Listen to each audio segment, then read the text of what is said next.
Raymond Benson is our Southwest Michigan Reads visiting author for 2019, and we are very excited to have you join us on October 1st at 6:30 in Lawton.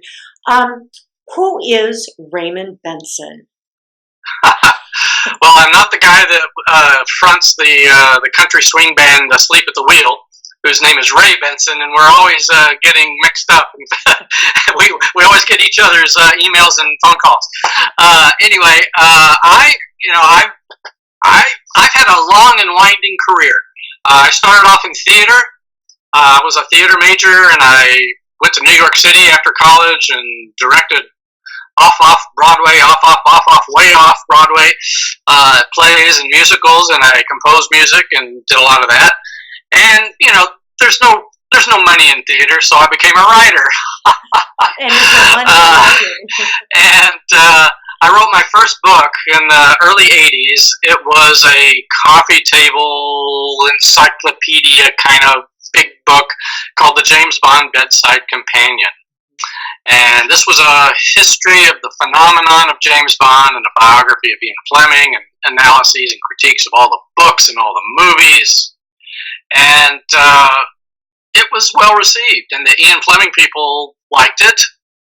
And we kept in touch for a year. And in the meantime, I became a computer game designer and writer, and I did that for about 10 years. And then in the middle of the '90s, the Fleming estate called me and said, "How would you like to write James Bond novels?" And it was like, whoa. So I did that for 7 years, and ever since then, I've been doing my own suspense thrillers under my own name. So right. So and how many you've published? About 40 books. Yeah, that's right. There are 40, 41. I've kind of lost count. Okay. All right. So now, and you do have one that's going to be released very soon, don't you? Right. October 8th is the release date. I'm going to see if we can get copies for the event. It's only a week earlier, so you would think they would have books. So I'm going to see if we can get some at the event. It's called Blues in the Dark, and it's a Hollywood mystery suspense thriller that takes place in the 1940s and in the present day. All right. Is there now you as a mystery writer? How do you keep mysteries fresh? Somebody dies, somebody did it. How do you keep that intertwine fresh and exciting? Well, there's a distinction between mysteries and thrillers. I kind of lean more toward thrillers or maybe suspense. These categories are kind of nebulous in how you define them, but mysteries are mostly like whodunits, or whydunits. And thrillers are, oh my gosh, are we going to get out of this alive? Oh, I see. Yeah, so I tend to be more of the thriller thing, but the question is still probably legitimate for either category. A lot of current events sometimes inform thrillers. Well, for example, when I was writing James Bond, which was 20 years ago, I would, because Bond was British and he was working for the British government, I had to look for things that were of interest to the British government. So I would take out a big map of the world and find the hot spots that England would be concerned about. For example, the very first book I wrote, Bond book, was called 0-10, and it was going to come out. I knew it would be published in the year 1997. Well, that happened to be the same year that Hong Kong was handed back to China. So I thought, that sounds like a good, situation. But I didn't know anything about it. I didn't know anything about why it was being handed. Why did the British own it first? And then why were they handing it to China? So I had to do research into the history behind it. And I discovered there was this war in the 1800s.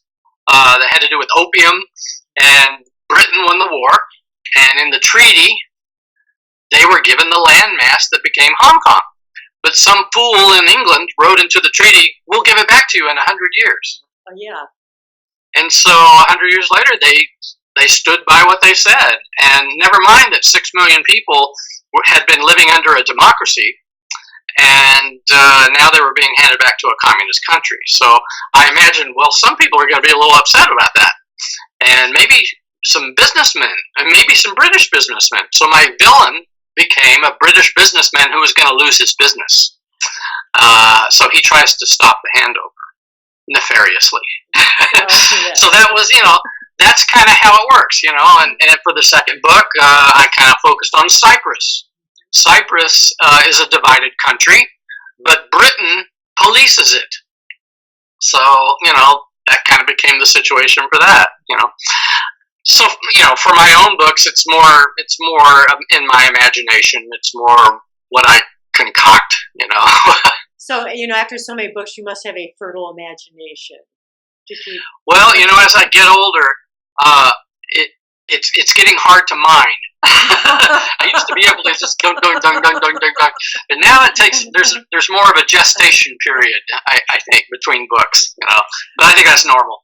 Now, you also did some Tom Clancy books, did you not? I did too. Yes. I've done a lot of what we call tie-in work. Okay. James Bond was tie-in work.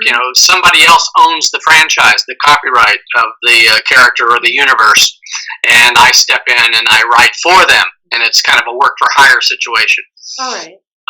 Tom Clancy had a lot of different projects, side projects, and one of these was a video game called Splinter Cell, and his people and the publisher wanted books based on this video game.